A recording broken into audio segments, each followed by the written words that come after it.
बिस्मिल्लाहिर्रहमानिर्रहीम। नाज़रीन मोहतरम, अस्सलामु अलैकुम वरहमतुल्लाहि वबरकातुहू।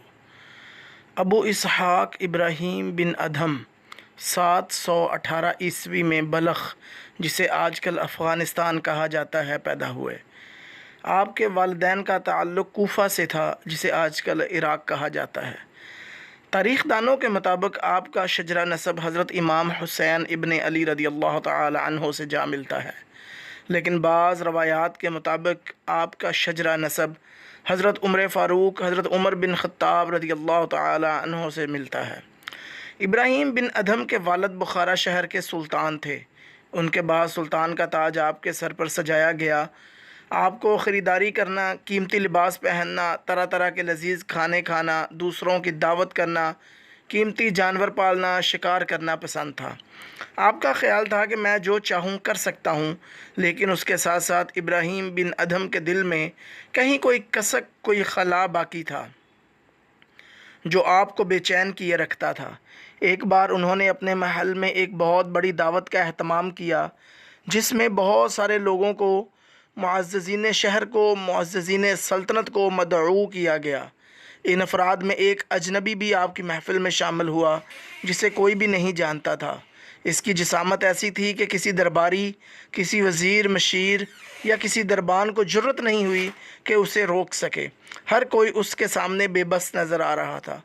इब्राहीम बिन अदहम ने इससे पूछा कि तुम क्या चाहते हो? तो उसने जवाब दिया कि मैं कुछ दिन इस सराय में रहना चाहता हूँ। इब्राहीम बिन अदहम ने उसे सर से पाँव तक देखा और गुस्से से बोले कि तुम ठीक तो हो? तुम्हारा दिमाग ठीक है क्या? ये कोई सराय नहीं, ये मेरा महल है। वो शख्स मुस्कुराया और बोला, जनाब, आप मुझे कह रहे हैं कि मैं दीवाना हूँ, मैं ठीक नहीं हूँ, हालांकि मेरे ख़्याल में आप ख़ुद ला इल्म और बेखबर हैं। फिर इस शख्स ने कहा, अच्छा चले मान लेते हैं आपकी बात कि ये आपका महल है, लेकिन आप मुझे ये बताएं कि ये आपका महल कैसे हुआ? इब्राहीम बिन अदहम बोले कि मेरे वालिद मोहतरम ने मेरे लिए ये छोड़ा था। तो वो शख्स बोला कि अच्छा मुझे बताइए, उन्होंने ये कहाँ से लिया था? तो इब्राहीम फिर बोले, उनके वालिद यानी मेरे दादा ने मेरे वालिद को दिया था।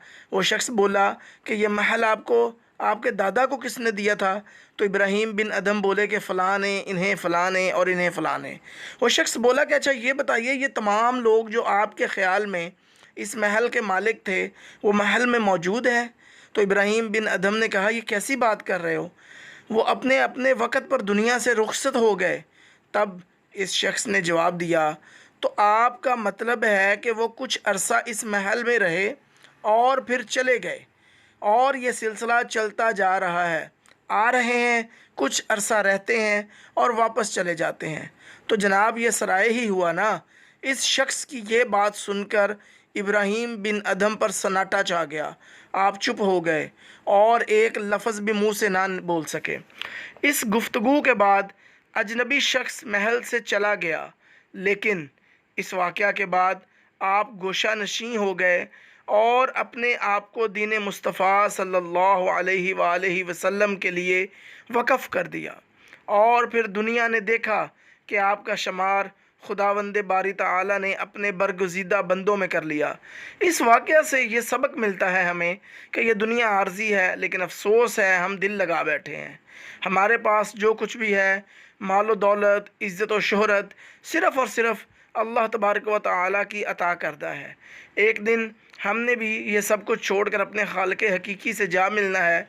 लिहाजा हमें चाहिए कि इस दुनिया की ऐशो इशरत में मगन होने की बजाय आखिरत की तैयारी करें।